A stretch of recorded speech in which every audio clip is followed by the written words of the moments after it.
presiden, pemilu cawe-cawe, sekarang pilkada cawe-cawe. Emang kenapa tuh Bang? Ini dia pertanyaan. Publik pasti bertanya-tanya tuh Bang. Iya. Orang-orang itu sebetulnya dua hal yang membuat mereka itu, pertama memang selain penuh dengan watak dan pikiran yang pikiran kotor. Oke. Karena tidak confident. Pertama tidak confident. Tidak confident. Dengan begitu maka apa saja yang dilakukan oleh Presiden Joko Widodo selalu kaitannya umpama kayak tadi pilpres cawe-cawe. Sekarang pilkada cawe-cawe. Itu selain tidak confident memang sebelum perang sudah siap kalah itu. Udah panik duluan gitu Bang. Udah panik. Tapi sebenarnya cawe-cawe gak Bang? Gak menurut Abang? Sebagai orang yang di lingkaran istana gitu Bang. Kalau urusan cawe-cawe kemudian dengan pilkada hari ini ya, pilkada yang akan datang ini kan sebetulnya kan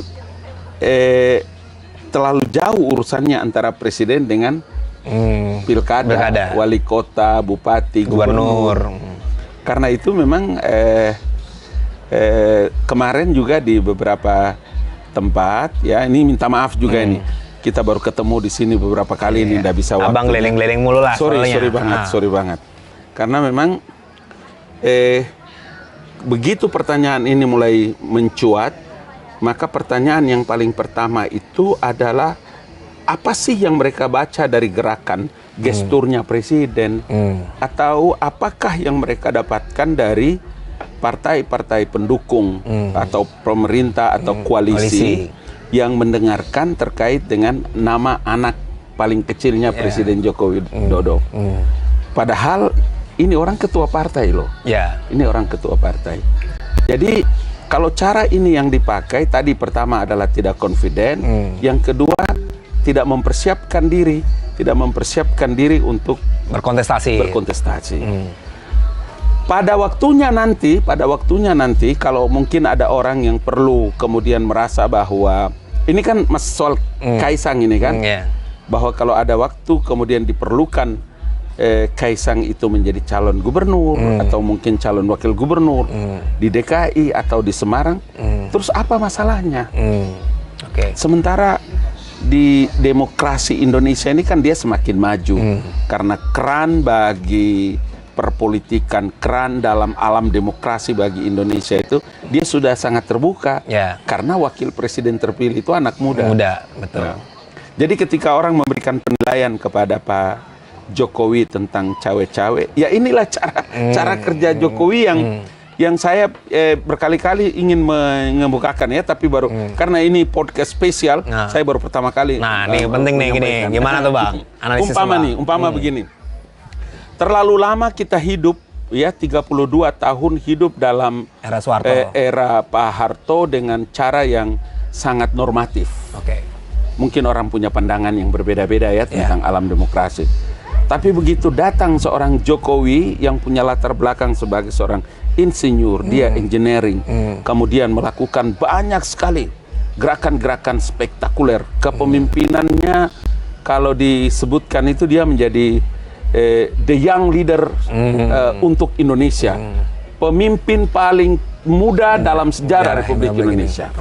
Jadi banyak. Yang kemarin juga sangat dibicarakan itu terkait dengan apa? Omnibus Law.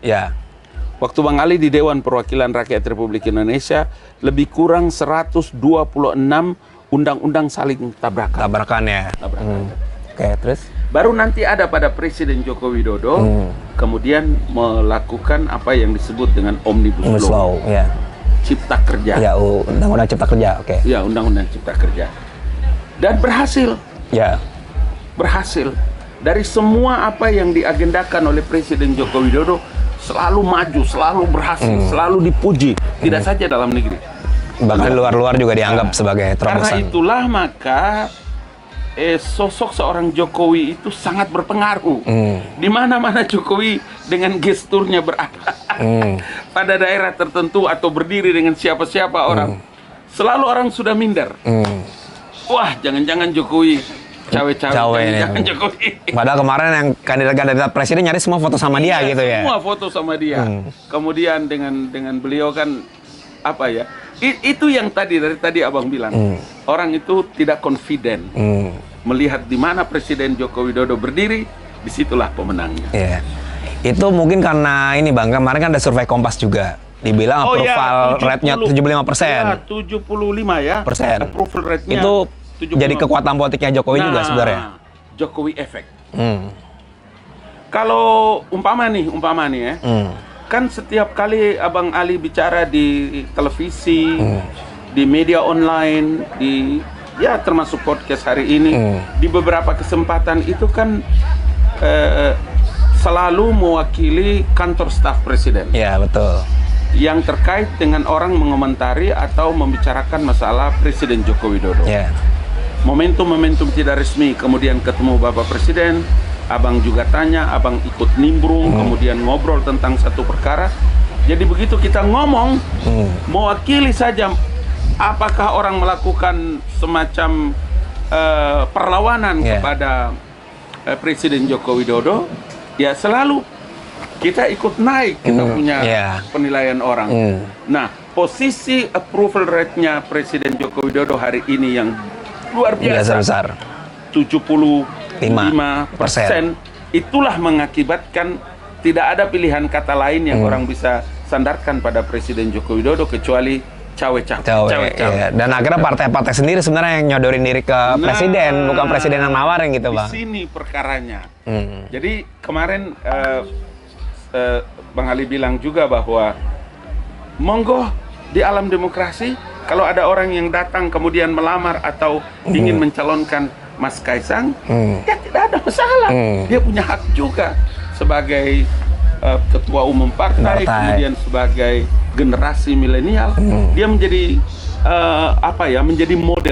menjadi model bagi banyak anak-anak muda di beberapa kabupaten kota, di wali kota, di gubernur yang mempersiapkan diri menjadi calon gubernur, bupati dan wali kota. Jadi it's okay.